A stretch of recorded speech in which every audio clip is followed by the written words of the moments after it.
이 말씀 가지고 어린 양의 성도라는 제목으로 하나님 말씀 함께 나누도록 하겠습니다. 여러분들 성도입니까?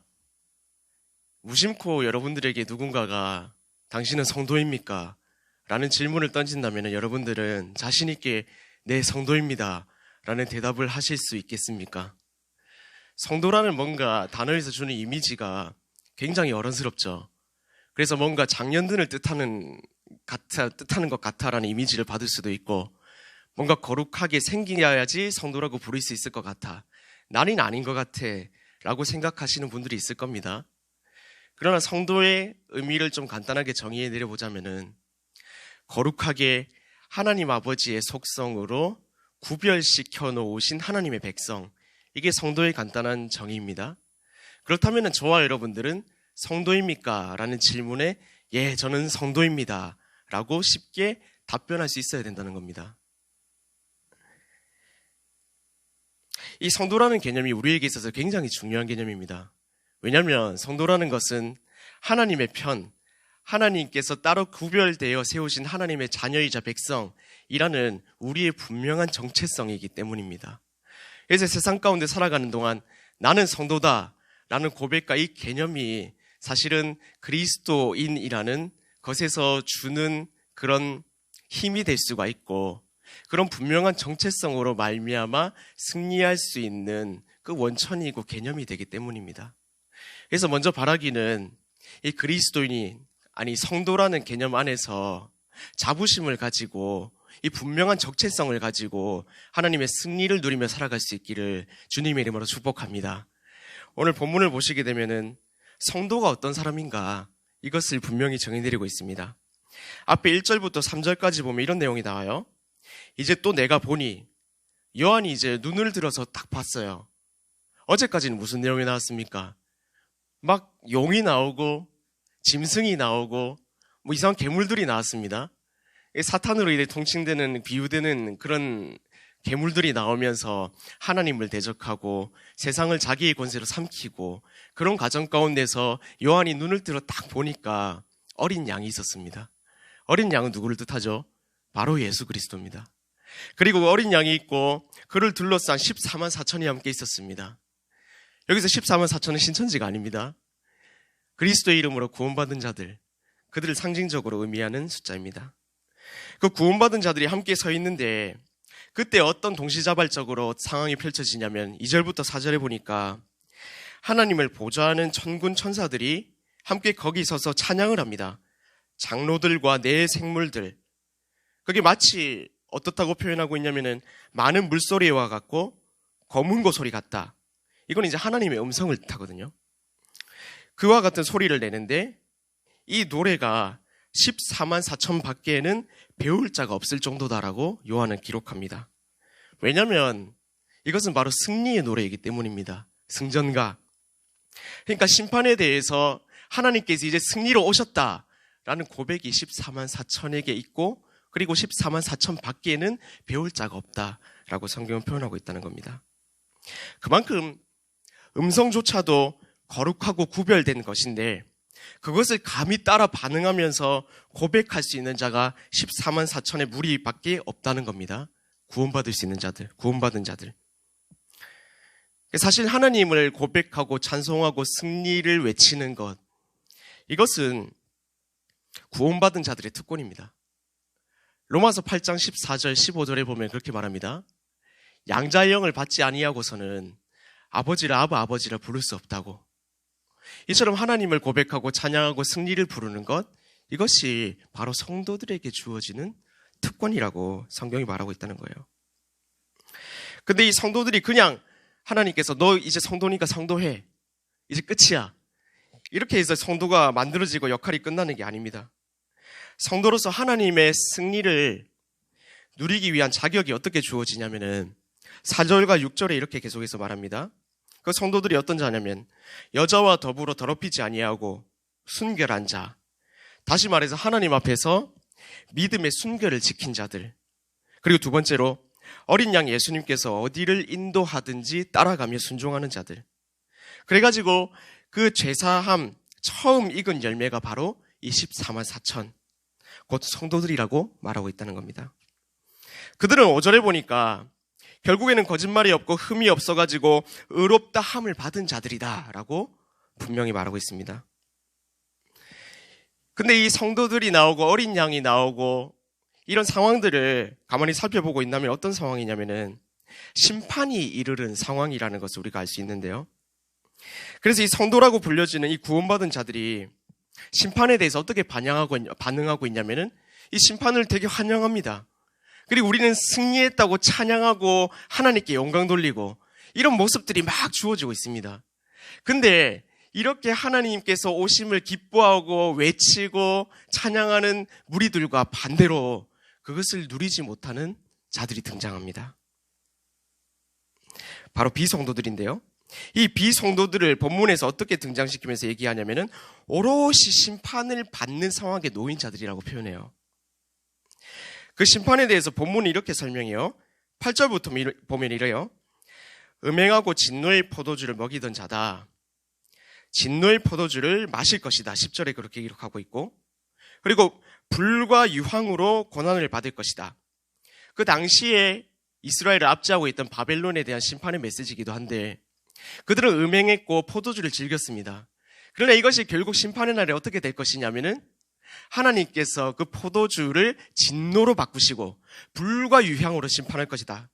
이렇게 얘기하면서 그게 어떤 정도까지 이어지냐면 고난이 영원해서 연기가 세세토록 올라갈 것이라고 표현해요. 그래서 11절 끝에 그들의 결국이 어떻게 되냐면은 밤낮 쉼을 얻지 못한다고 말하고 있어요. 그러니까 평안이 없고 쉼이 없고 다시 말해서 하나님의 나라 천국을 누릴 수 없는 영원한 심판의 상태 가운데 들어간다고 성경은 말하고 있다는 겁니다. 그래서 방금도 말씀드렸지만 사실은 성도 이게 그냥 만들어지는 게 아니에요. 하나님께서 너 성도에 이렇게 해가지고 구원받은 나는 이제 성도다 이렇게 해서 끝나는 게 아니에요. 성도라는 거 하나님께서 부여해 주신 성도라는 직책 이 안에서 우리가 감당해야 될 사명이 분명히 있다는 거예요. 그것을 12절은 뭐라고 표현하고 있냐면은 바로 인내라고 말하고 있어요. 인내. 인내가 뭐냐면은 그 밑에 구체적으로 계속해서 설명합니다. 믿음을 지키는 것이다. 구체적으로 그 믿음을 지키는 것이 뭐냐? 13절에서 말하는 바가 뭐냐면 주 안에서 죽는 것이다 라고 말해요. 주 안에서 죽는 것. 예수 그리스도께서 주 안에서 죽는 것 이것을 뭐라고 표현하셨죠? 자기를 부인하고 그리스도의 십자가를 지는 것. 마치 내 상황이 어렵고 고난이 내 눈앞에 있고 그리스도를 따르고 그리스도인으로 살아가는 게 굉장히 세상적으로 보기에 보잘것없는 열매, 고통의 열매, 내가 바라고 소망하는 열매가로 맺혀지지 않는다 할지라도 결국에는 이것을 모두 하나님께서 주관하고 계시고 결국에는 주님께서 승리하실 것이다 라는 믿음 가지고 인내 가운데 살아가는 것. 이것이 성도들에게 필요한 열매라고 분명히 말하고 있다는 겁니다. 이 인내로 믿음을 지킨 자들의 결국을 성경은 말하고 있습니다. 13절에 뭐라고 말하냐면은 그들에겐 복이 있다. 무슨 복이 있냐? 수고를 그치고 쉬게 될 것이다 라고 결론적으로 말하고 있다는 겁니다. 쉼과 회복을 누리게 된다는 겁니다. 이건 뭐냐면은 하나님의 나라의 속성이에요. 사도 바울이 로마서 14장 17절에 이렇게 말했어요. 제가 읽어드릴게요. 하나님의 나라는 먹는 것과 마시는 것이 아니요 오직 성령 안에 있는 의와 평강과 희락이라. 이 땅을 살아가면서 하나님의 나라를 누리는 것, 믿음을 지키는 성도들에게 주어질 상이 바로 이것이라는 거예요. 방금 전에 비성도들의 삶을 성경이 표현했다고 말씀드렸습니다. 다시 한 번 더 돌아보자면은 성도들의 삶은 성경이 어떻게 얘기했냐면은 인내하지 못함, 반대로 주 안에서 죽지 않음, 자기를 따라가고 믿음을 지키지 않고 자기의 신념을 쫓아 살아가는 것. 그들에게 어떤 열매가 있냐면은 11절 쉼이 없는 삶, 결국 평안을 누리지 못하고 하나님의 나라를 누리지 못한다고 성경은 분명히 말하고 있습니다. 자, 그래서 오늘 말씀의 결론이 뭐냐면 우리는 성도라는 거예요. 성도. 우리는 성도입니다. 심판의 끝날에 그의 음성에 반응하며 찬양하며 영광 돌릴 수 있는 자, 이것이 바로 성도입니다. 그리고 끝까지 인내해야 되는 자. 우리가 성도로서 인내해야 되는 이유가 무엇인가? 바로 그렇게 할 때 하나님의 나라를 누릴 수 있기 때문이에요. 주님 주신 믿음과 그에 따른 자기 부인을 계속해서 해나가야 하는 이유, 그리스도의 이름을 가지고 계속해서 세상과 싸우며 나가야 하는 이유, 그렇게 할 때 하나님의 나라가 우리에게 주어지기 때문이고 그렇게 해야만이 하나님의 나라를 누릴 수 있기 때문입니다. 인내하며 믿음을 지켜나가는 성도들에게 하나님은 평강과 쉼, 참 회복이라는 귀한 열매로 인도해 주신다는 겁니다. 우리가 삶을 살아가면서 그렇게 하나님께 고백할 때가 있죠. 하나님 너무 힘듭니다. 좀 나는 하나님 안에서 쉬고 싶고 참 평안 누리고 싶고 이 고통이 언제 하면 끝날 수 있을까요? 참 고통스럽습니다. 하나님 믿고 기도하고 하나님께 나아가도 고통은 끝나지 않습니다. 그러나 하나님께서 거기서 요구하시는 게 뭐냐면 인내라는 거예요. 인내. 야고보서 1장 4절에도 분명히 말했어요. 너희가 인내함으로 조금 더 부족하지 않도록 온전함을 이루라고. 인내하는 귀한 하루를 살아갈 수 있기를 바랍니다. 인내함으로 여러분들의 믿음을 온전하게 지켜나가는 귀한 삶을 살아갈 수 있기를 바랍니다. 그때 하나님께서 뭘 허락해 주신다고요? 하나님의 나라, 참심과 회복과 평안, 우리에게 주어지는 상급이고 열매라는 겁니다. 그래서 우리는 확신할 수 있어야 됩니다. 우리는 성도다. 하나님의 편이다. 하나님의 자녀다. 이 정체성 안에서 하나님 붙잡고 살아갈 때 결국 주님 승리하실 것이고 지금도 승리하셨고 그 승리하신 하나님 붙잡고 있으면 세상에서 말하는 기쁨과 쾌락과 그 이상을 넘어가는 참 평안과 쉼과 회복을 누리며 살아갈 수 있다. 이것을 기억하고 하나님 안에서 지치고 힘든 것들 그 이상 뛰어넘어서 열매를 맛보게 하실 하나님 바라보며 인내하며 믿음을 지키며 그 열매 가운데 나아가 주님께서 주신 승리를 맛보는 저와 여러분들 될 수 있기를 주님의 이름으로 축복합니다. 우리 말씀 넣고 잠깐 기도하도록 하겠습니다.